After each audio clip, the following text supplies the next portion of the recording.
Hello there. Welcome to the youth lesson for this week. Today, I thought we would talk through some ways to help get you through this stay-at-home order.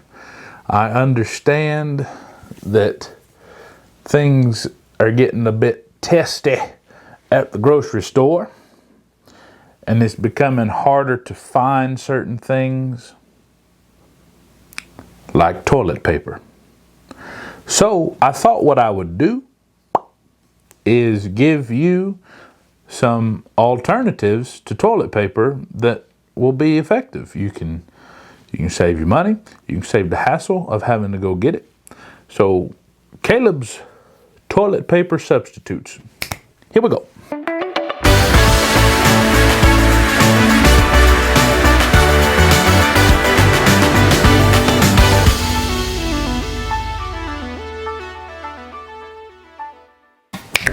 Number one.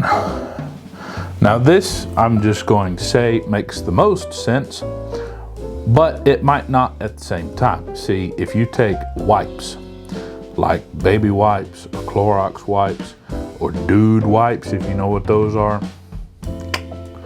good stuff. That's obviously the go-to for toilet paper substitute, but in a day like today, you don't want to sacrifice your wipes for toilet paper because then what you're gonna clean stuff with. It's just no good. It's the best substitute, but I don't know that it'll work for today. Number two, I would like to point out that you can use, again, paper towels or napkins. You know, we're keeping it kosher. We'll get to nature in a minute.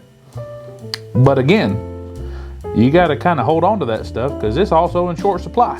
So wipes, napkins, and paper towels, while they would be the obvious choices, or Kleenex tissues or something like that would be the obvious choices, you're trying to hoard those as well. So you can't really use them for toilet paper. That's just dumb. You got to save that stuff. What then are we to do? My friends, it's time to turn to nature. You have different materials at your disposal. Please do not flush these materials that we are about to discuss. Grass. I know you're thinking, but Caleb, grass is like this big. That ain't gonna work. You misunderstand. Just scoop up a bunch of grass and you got a big ball of it. You know, I would personally recommend dead grass because it doesn't leave behind green stain. You know, just trying to look out for your well-being here. You know, if you take green grass and go like this in your hand, it makes your hands green.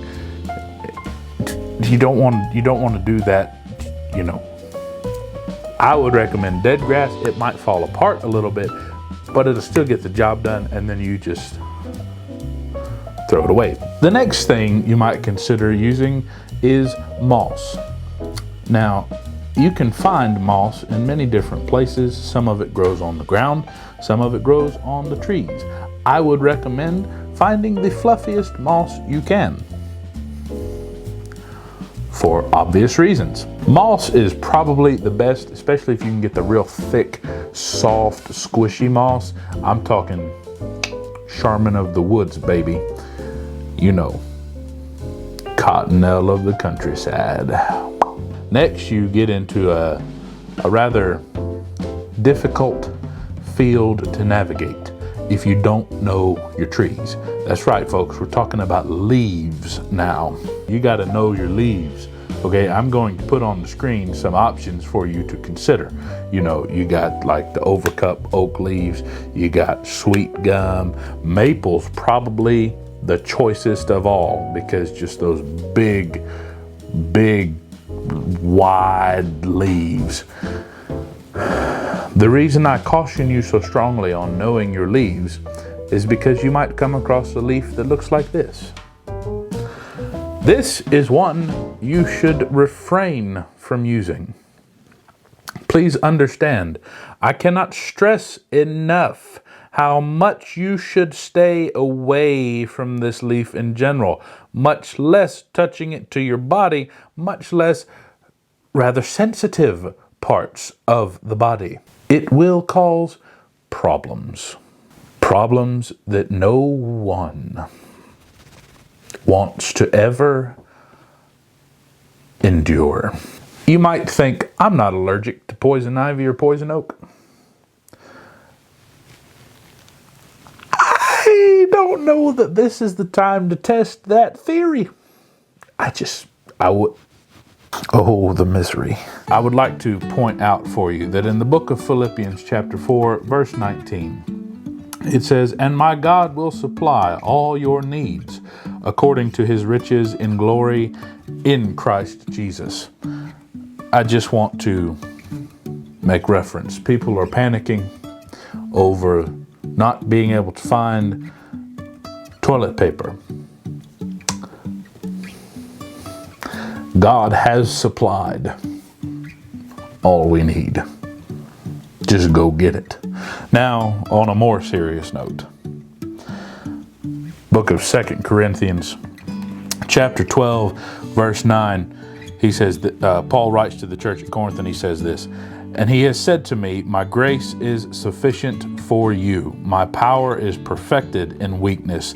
Most gladly, therefore, I will rather boast about my weakness, so that the power of Christ may dwell in me.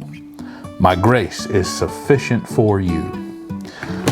Just want to take a minute and get serious. The toilet paper discussion is fun, but I want you to understand that in this time, the hard times, the good times, the easy times, the bad times, always, God's grace is sufficient for everything we need.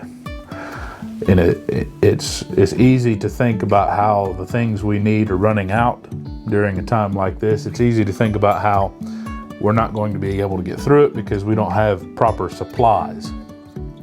Please understand, God has supplied all the grace you'll ever need. I want you to focus on this with me for just a minute. Paul says, and he being God, has said to me, my grace is sufficient for you, for my power is perfected in weakness. Right now, I feel like we're all feeling a bit weak. We have all recognized how not in control we are, how incapable we are of controlling what's going on around us. That's weakness. That's the first thing that comes to our mind, is this is weakness. I cannot control this thing, therefore I am weak. All right, fair enough. Do you understand though? Paul is saying towards the end of that same verse, verse 9 of chapter 12 in the book of 2 Corinthians, I will rather boast about my weakness so that Christ's power can be made perfect in me. Very specifically, so that the power of Christ may dwell in me. Let me just help you think through something. Perhaps it's time to embrace our weakness instead of fear our weakness. Embrace the weakness and recognize the power of God. That's just kind of cool. Take that for whatever it's worth to you. I've been told my whole life that people think that the Christian faith is for weak-minded folks. Well, you know, that's correct. Because I think this season we're all enduring right now has shown us that we're not in control. We have no power at all, really. All we can do is stay home. The difference between me being weak and a lost person being weak is that the power of Christ dwells in me, and that power is perfected in my weakness. It's pretty reassuring. It's comforting. I hope that is comforting to you as well. I hope it means something to you. Share it with somebody else. Share the video all around social media if you want to. That'd be great. We're going to continue doing stuff like this here at Flat Creek, so I hope you enjoy it. I hope it's helping keep us all engaged together, even though we can't physically be together. I said it in the last video, I'll say it again in this one. All of this is gonna blow over eventually. And when we get to come back together and meet together, it's gonna be a sweet day. Get to see each other, get to interact with each other, get to learn together, worship together. Man, that's gonna be an exciting time. I look forward to seeing you then, but until then, let's keep after the work. Get ready for battle. Boast in our weakness. Go green. It's better for the environment.